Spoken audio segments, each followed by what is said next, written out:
most of us think of ourselves as really rigid in terms of morals and ethics, right? Like if I were to look at you and I were to say, would you ever kill someone? Would you ever just go down the street and stab someone in the heart? Oh yeah, 100%. Most Like if he is about to blow up the Twin Towers again, I would not hesitate, right? now, what if he was just a random guy going down the street? Oh no. What if he was a guy that cut you off in line, No, no, no, no. That's I would not do right? it. No. So most of us say, I would never hurt anyone. I would never kill anyone, right? But then you look that same person in the face and you say, what if that person was hurting your mom? What if they were beating your mother on the ground? Would you stab him then?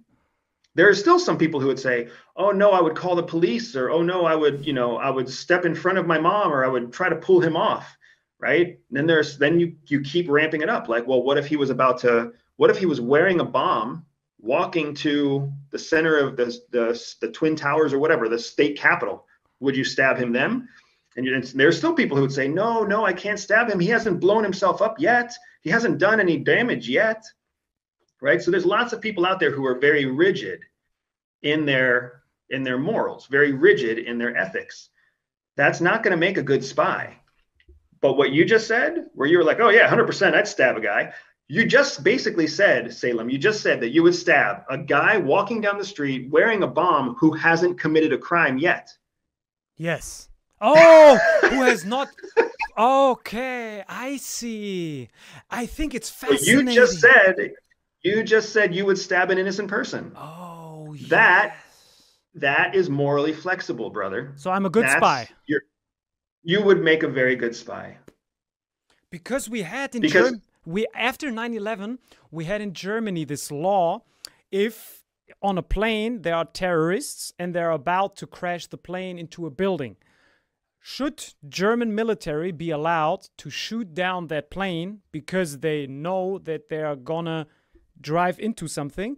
And the president of Germany, he always has to sign the law in the end, and then he refused to sign that because he said we cannot kill people because of hypotheticals. And then he declined that law, and to this day we are not allowed to shoot down planes who are like captured by terrorists. I think he was morally right. rigid.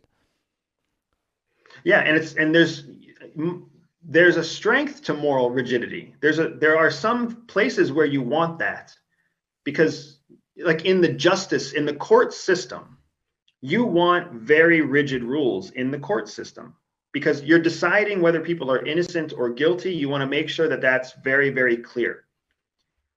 But because you have the court system where things are so clear, you have to also have kind of the black market.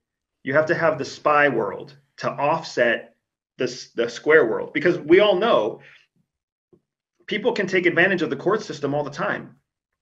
If you have the better attorney, if you have more money, if you just flee the country, you can get away with crime. So the only way that you basically stop that from happening is by having another arm of government, another area where they can work essentially outside of the court system. In the United States, we say we have three branches of government. We have an executive branch, we have a legislative branch, and we have a judicial branch, three different branches. And we always talk about how the three branches have to work together to keep each other in balance. But what we don't often talk about is the fact that the executive branch doesn't really have to listen to the legislative branch. Everything that you're seeing right now with all of the tension between the United States and China over Taiwan, all of that's happening because the legislative branch is not listening to the executive branch. So the executive branch with the president, they're saying one China policy, we're going to respect the one China policy, right? Taiwan belongs to China. Essentially, that's what President Biden is saying. But the legislative branch is going to Taiwan and offering their support because they're specifically saying, we don't really care what China thinks. We're going to do our own thing. So that there's an advantage there, just like there's an advantage to having the spy world and the court system, because you can basically do both things.